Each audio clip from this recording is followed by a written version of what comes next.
ជំរាបសួរលោកគ្រូនាងខ្ញុំឈ្មោះសុនពុតចិន្តាជាគរុនិស្សិតបរិញ្ញាបត្របូក1រៀននៅថ្នាក់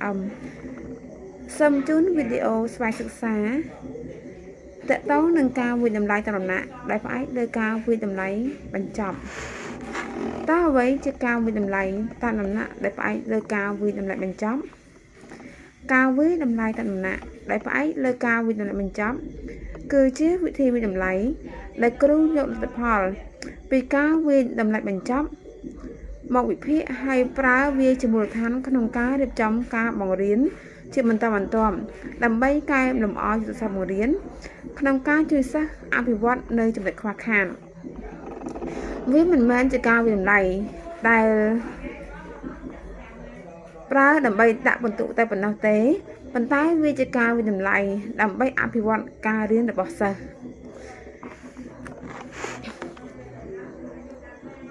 ក្នុងមេរៀននេះមាន3ចំណុចទី1គឺប្រភេទនៃការវិតម្លៃតំណែងដែលផ្អែកលើការវិតម្លៃបញ្ចប់ចំណុចទី2តកតងនឹងការផ្ដល់មតិត្រឡប់និងចំណុចទី3និយាយអំពីការកែលម្អការបង្រៀនក្រោយផ្ដល់មតិត្រឡប់1ប្រភេទនៃការវិតម្លៃតំណែងដែលផ្អែកលើការវិតម្លៃបញ្ចប់វាគឺជាប្រភេទឧបករណ៍ឬក៏សកម្មភាពវិតម្លៃដែលប្រើទាំងមុនពេលបង្រៀនកំឡុងពេលបង្រៀននិងក្រោយពេលបង្រៀនប្រភេទនៃការវិតម្លៃមានដូចជាលំហាត់មានរចនាសម្ព័ន្ធបុរេតេស្តកិច្ចការផ្ទះ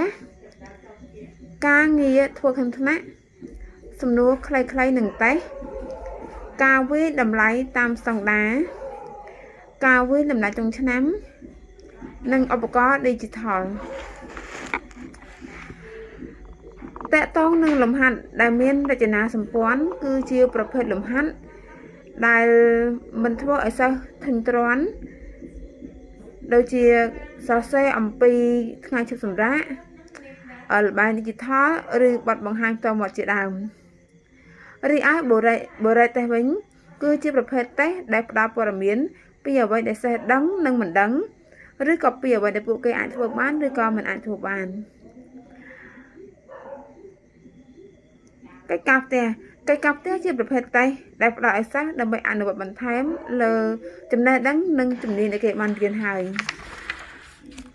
កិច្ចការធ្វើក្នុងថ្នាក់ជាកិច្ចការដើម្បីតាមដានការអនុវត្តរបស់សិស្សព្រមទាំងផ្ដល់ព័ត៌មានត្រឡប់ភ្លាមនិងជាក់លាក់សំណួរខ្លីៗនិងតេស្តវាជាការវិតម្លៃដែលផ្អែកលើឯកសារដែលសិស្សបានរៀនក្នុងគោលបំណងវាស់វែងចំណេះដឹងនិងបំណិនរបស់សិស្សក្នុងពេលបច្ចុប្បន្នហើយលទ្ធផលនៃសំណួរខ្លីៗនិងតេស្តត្រូវបានប្រើសម្រាប់ផ្ដល់ព័ត៌មានត្រឡប់ដល់សិស្សនិងកែលម្អការបង្រៀនការវិតម្លៃរួមគ្នាគឺជាការវិតម្លៃដែលធ្វើឡើងដោយគ្រូហើយនិងសិស្សរួមគ្នាការវិតម្លៃតាមស្តង់ដារគឺជាការចងក្រងនៅឯកសារដែលសិស្សបានរៀនក្នុងរយៈពេលណាមួយដើម្បីតេស្តពីការរីកចម្រើនរបស់សិស្សចំណុចទី2តកតងនឹងការផ្ដល់មតិត្រឡប់ធាតុសំខាន់នៃការផ្ដល់មតិត្រឡប់រួមមានដូចជា1បរិមាណនៃការផ្ដល់មតិត្រឡប់2របៀបឬមធ្យោបាយនៃការផ្ដល់មតិត្រឡប់3ពេលវេលានៃការផ្ដល់មតិត្រឡប់4ភាពបត់បែនក្នុងការផ្ដល់មតិត្រឡប់ដល់សិស្ស5អ្នកទទួលមតិត្រឡប់និង6ប្រភេទនៃកិច្ចការតកតងនឹងចំណុចបរិមាណនៃការផ្ដល់មតិត្រឡប់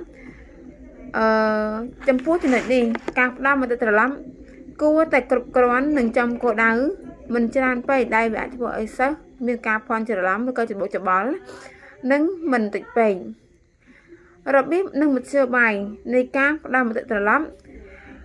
គ្រូអាចផ្ដល់មតិត្រឡប់ជាលក្ខណៈផ្ទាល់មាត់ជាការសរសេរឬប្រើប្រាស់ឧបករណ៍ Digital ដូចជាសារអនឡាញជាដើមពេលវេលានៃការផ្ដល់មតិត្រឡប់ ចំពោះការផ្ដល់មតិត្រឡប់អាចធ្វើឡើងភ្លាមបន្ទាប់ពីការធ្វើកិច្ចការឬសកម្មភាពអ្វីមួយឬក៏ពេលវេលាសមស្របណាមួយដែលអាចជួយសិស្សបានទាន់ពេលវេលាភាពបត់បែនក្នុងការផ្ដល់មតិត្រឡប់ដល់សិស្សមតិយោបល់ត្រូវសមស្របតាមកម្រិតសមត្ថភាពរបស់សិស្សនិងតម្រូវការរបស់សិស្សនីមួយៗអ្នកទទួលមតិត្រឡប់ចំពោះចំណុចនេះអ្នកទទួលមតិត្រឡប់អាចជាសិស្សផ្ទាល់ឬក៏ជាក្រុមសិស្សឬក៏ថ្នាក់ទាំងមូល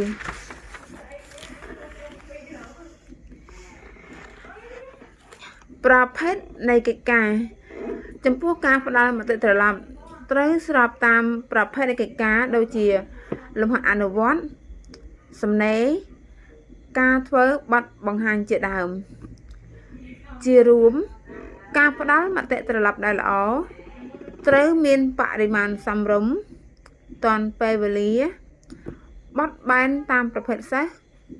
ស្របតាមប្រភេទនៃកិច្ចការនិងដឹកនាំសិស្សឲ្យដឹងថាត្រូវកែលម្អអ្វីនិងធ្វើអ្វីបន្តទៀតចំណុចទី3តកតងនឹងការកែលម្អការបង្រៀនក្រោយផ្ដល់មតិត្រឡប់ការកែលម្អការបង្រៀនក្រោយផ្ដល់មតិត្រឡប់គឺជាដំណាក់កាលដែលគ្រូយកមតិត្រឡប់និងលទ្ធផលវិតម្លៃដែលទទួលបានមកធ្វើការកែប្រែវិធីបង្រៀនដើម្បីឲ្យសិស្សរៀនបានប្រសើរជាងមុនចំណុចសំខាន់រួមមានការសិក្សាប្រកបដោយសមត្ថភាពការឆ្លើយតបដែលមានអន្តរាគមន៍ការបង្រៀនដើម្បីឆ្លើយតបភាពខុសគ្នារបស់សិស្សវឌ្ឍនភាពសិក្សារបស់សិស្សការកែលម្អការបង្រៀនសារចុះសារឡើងច្រើនដងតកតងនឹងការសិក្សាប្រកបដោយសមត្ថភាពគឺសំដៅទៅលើការផ្លាស់ប្ដូរគំនិតនៃការអប់រំបច្ចុប្បន្នដោយជំនួសមកវិញជាមួយនឹងការបង្រៀនដែលឆ្លើយតបទៅនឹងភាពចម្រុះរបស់សិស្សការឆ្លើយតបដែលមានអន្តរាគមន៍គឺជាការពិនិត្យតាមដានជាប្រចាំដើម្បីផ្ដល់ការអន្តរាគមន៍ដែលសមស្របបានន័យថាគ្រូត្រូវធ្វើការតាមដានការសិក្សារបស់សិស្សឲ្យបានដិតដល់និងជាប្រចាំដើម្បីដឹងថាសិស្សរីកចម្រើនបានតាមកម្រិតណាហើយគ្រូអាចជួយអន្តរាគមន៍សិស្សស្របទាន់ពេលវេលាចំណុចបន្ទាប់គឺការបង្រៀនដើម្បីឆ្លើយតបភាពខុសគ្នារបស់សិស្សការបង្រៀននិងរៀនដើម្បីឆ្លើយតបភាពខុសគ្នារបស់សិស្សរួមមានធាតុ5គឺទី1បរិស្ថានថ្នាក់រៀនអញ្ចឹងបរិស្ថានថ្នាក់រៀនត្រូវតែស្អាតនិងសមស្របទៅតាមមេរៀននិងមានបរិយាកាសល្អទី2គឺកម្មវិធីសិក្សានិងទី3គឺការវិនិច្ឆ័យតម្លៃទី4ការបង្រៀននិងរៀន